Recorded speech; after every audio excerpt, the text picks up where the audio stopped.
behind the scenes with future country rock blues kings and queens. Discover them first with Palm Mash TV. Palm Mash TV.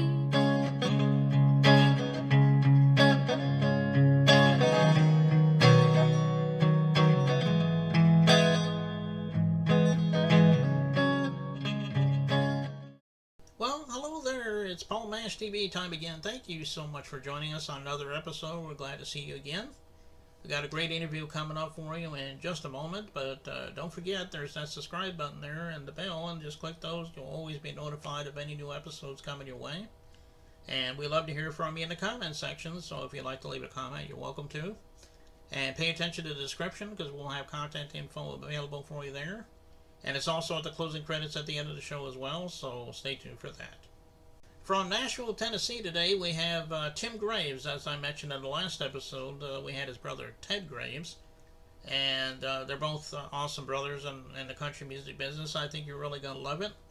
And we're going to get to that in a second, but first here's a quick word from The Caden Gordon Show and TLC Travel Agency. So don't go away, we'll be right back. The Caden Gordon Show, today's best country mix, is a 2-hour show playing independent and mainstream country music you know and love. Be sure to check it out at thecadengordonshow.com for more information on the show. Ever thought about owning your own business? Tanya Lapsley-Cockett did. She decided a little over 5 years ago that she was going to be an entrepreneur, so she started her travel business. Tanya is married and works a full-time job.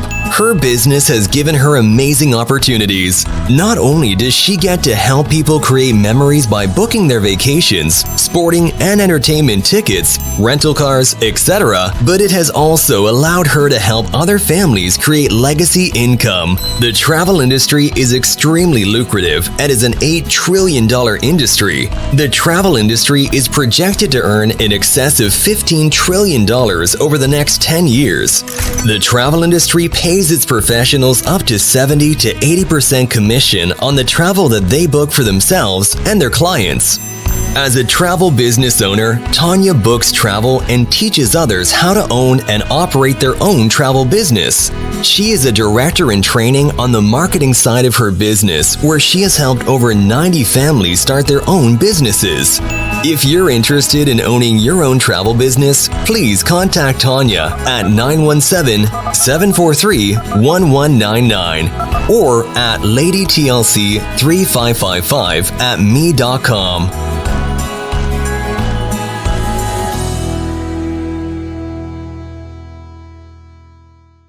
Okay, we're back, and with us from Nashville, Tennessee, we have Tim Graves with us today. Thanks for joining us, Tim. Oh, I appreciate it, buddy. Yeah, no problem. And as we mentioned on the last episode, when we interviewed his brother Ted Graves, and we mentioned that we'll have him on the next episode. Here we are. So, so we're glad to have you.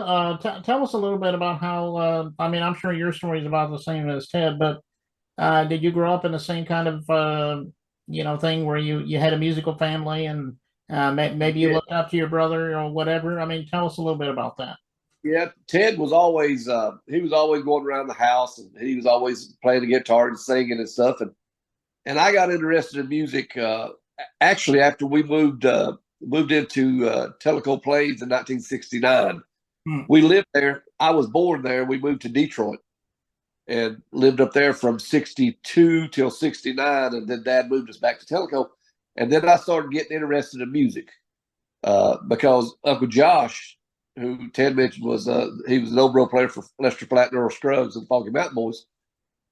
He was our uncle, so he would come up to the house and it would be just a big bunch of music for like a weekend at a time.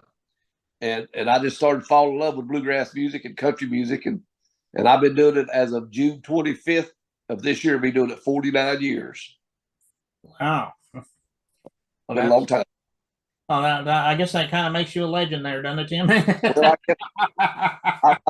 I've been able to do it all my life, so I guess I'm blessed. Well, we're glad you told us your story, and we enjoyed Ted's story too. I know he mentioned some of his influences. Did you have the same similar influences, or maybe you can mention a few of them there? Well, my influences was more in the bluegrass field. Bluegrass and country used to was together, but they split whenever they started putting the drums and electric stuff to the country music. Bluegrass and country music split, and I started listening to a lot of bluegrass. So my influences was Flat Scruggs and the Osborne brothers, the ones that done Rocky Top. I was privileged enough to work with those guys for 10 years, playing dobro with them.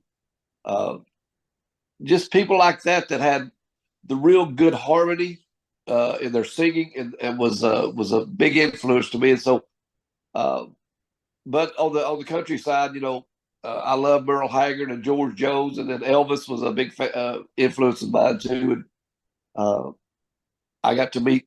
I worked at the Grand Ole Opry from 1984 till 2011, and I got to meet all of the anybody that was anybody. I got to meet and become good friends with J.D. Sumner of the Stamps Quartet, and so I love those guys. It was just I've just been I've been blessed in my career of music, and all those guys influenced me. Hmm. Yeah, I mean, I can see that you have a wide variety of influences, and you met most of them according to what you told me. So, Yes. so that's pretty good. I actually interviewed Merle's son Scott on my show a long time ago. He's a great guy. He looks just like his dad, and Yeah. I was happy to have him on the show. You know, I was at the Grand Ole Opry one night, and they told us Merle Haggard was coming in. They said, "Don't talk to Merle. He's going to come in and do the show, and he's going to leave." Well, I was walking into the Grand Ole Opry to do my spot, and Merle was coming down the back hall, and Bob and Sonny used to open for Merle Haggard. Mhm. And I said, "Merle, I know we're not supposed to bother you." I said, "But I work with the Osborne brothers." He said, "Oh my goodness." So me and him got to talking, and we stood there for 30 minutes and told Bob and Sonny stories. And we was both laughing, and it was the most fun I'd had at the Grand Ole Opry in a long time. Merle was a good guy. He just but he didn't want to talk about his music. He wanted to talk about other people's music. Hmm. So he was, but he wanted to talk about Bob and Sonny, and it was so funny. He had all kinds of stories about him. Yeah, well, that he was an amazing guy, and of course, as we mentioned, there was a lot of amazing country artists, in the past and present. And where can we find your music, and how can we find you? I'm sure you're on all social media sites, but are you on all streaming platforms as well? I mean, give us a lowdown. Yeah, we are. You can get us on Spotify and YouTube. We got a bunch of stuff on YouTube. Any media outlet we're on. You can go to our website at www.farmhandsmusic.com. Mm-hmm. And the Farmhands is my band, so we travel. We got to go to Ohio this weekend and do a show up there. We're doing the Penny Royal Opry, and then we're doing a show in Mount Sterling, Ohio. Then we're going down to Chillicothe. So we work about every weekend. We do somewhere around 100 to 150 days a year. Mm. We're always on the road trying to still do it. So Okay, well, everybody go out there and do what he says. Check out, Tim Graves, the farmhand machine. Is that what it was? Farmhands Music. Music, Yep. and get all his music. And I know he would love you if he got Ted's music as well. Like we keep saying, he's an amazing artist. So, Ted's great. Ted is a wonderful writer and a good singer and a good showman. And yeah, everybody needs to look at his stuff because it's really good stuff. well, the song we're about to play is called Bluegrass DNA. And as a matter of fact, off camera yesterday, Ted revealed that he actually wrote that song for you. And I thought that was an interesting story. But tell us a little story about the song, though. Well, I was getting ready to go record, and I got to telling my girlfriend Bonnie about how I have bluegrass DNA, and my banjo player is the youngest son of Don Reno, who was a legend in bluegrass music. And she said, "You guys have got bluegrass DNA." And I said, "You know what? That's true." She said, "You need to write a song about that." Well, I called Ted on the phone, and I said, "Ted, I need a song about bluegrass DNA." And he said, and I said, "Talk about Don Reno, talk about Flat Scruggs and Uncle Josh." And he said, "How long do I have to write this?" I said, "You got 24 hours." And he sat down with it and wrote that song, sent it to me that night, and I recorded it just like he wrote it. And it went #1 for us on several radio stations. Mm. He can write a song that fast. I mean, he's that good at it. Well, it is a heck of a song, and I know you guys are really going to love it out there. And we'll get to that in a second. But Tim, we want to thank you so much for being on today. We'd love for you to come back sometime if you have anything new to plug. Sure, Paul. I'd love to. It'd be great. Okay. Well, here it is, Bluegrass DNA, and it begins right now.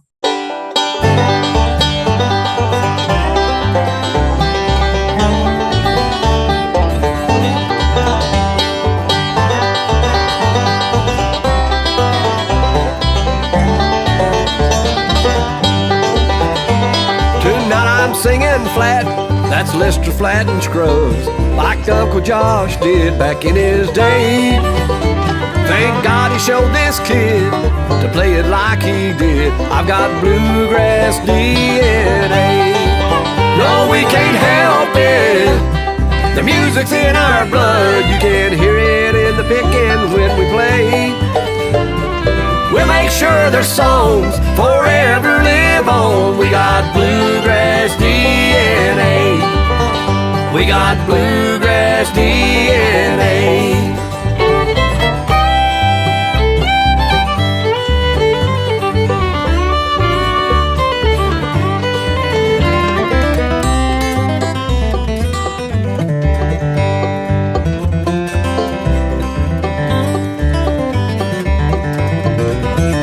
I'm still using my Bible for a road map.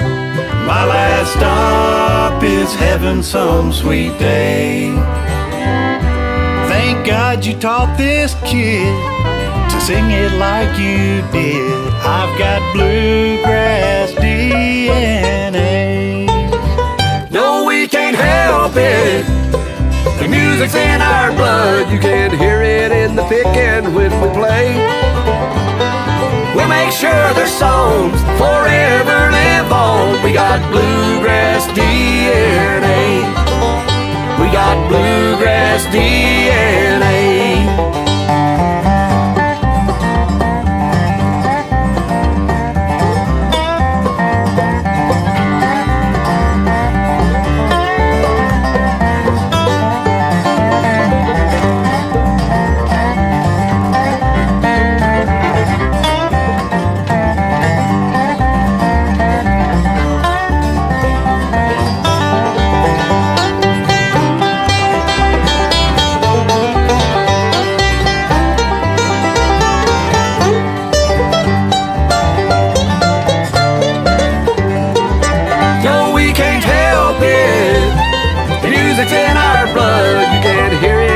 Picking when we play.